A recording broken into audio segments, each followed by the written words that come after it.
Сәлем достар, қалдарыңыз қалай? Лайк басып тіркеліп кетіңіздер. Біз бүгін үй жағдайында чипсы жасаймыз. Біз болғанда менің екі қайынсіңлім, біреуі 9-да, біреуі 10-да. Қараңыздар, картошканы жақсылап жуып аламыз, тазалап. Бізге 6 картошка керек болды. Вот соны жұқалап тұра аламыз. Сосын бізге крахмал керек, тұз, қызыл бұрыш керек.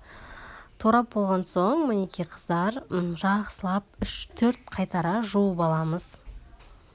Суымыз мөлдір түске енгенше крахмалын жақсылап кетіреміз, өзінің крахмалын.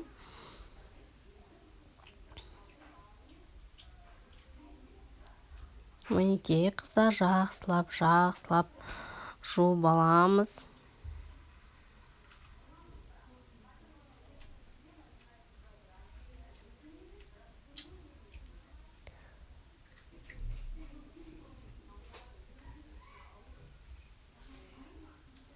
Бұл біздің қыздар сіздерге сәлем жолдап жатыр. Ендігі кезек бізде қайнап тұрған суға 3 минут картошкамызды қайнатып аламыз. 3 минуттан соң полный алып аламыз. Алған соң барып, осындай салфеткаларға төсеп, суының барлығын нетіп аламыз. Сүртіп шығамыз. Құрғатып аламыз картошкамызды.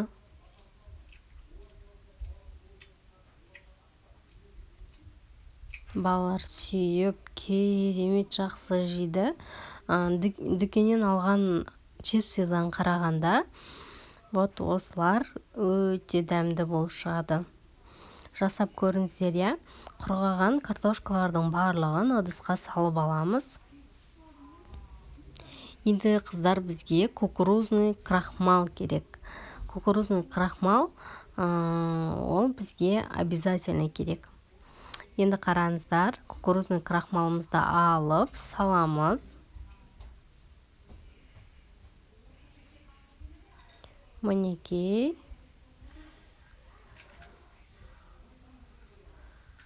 Енді кезек бізде жақсылап араластырып алу, қыздар. Мінекей қараңыздар. Дәл осылай қолмен араластырсаңыз да болады. Маған осылай ыңғайлы болды.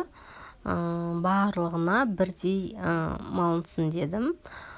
Мінекей қызып тұрған майымызға картошкамызды салып қуырып аламыз қызарғанша.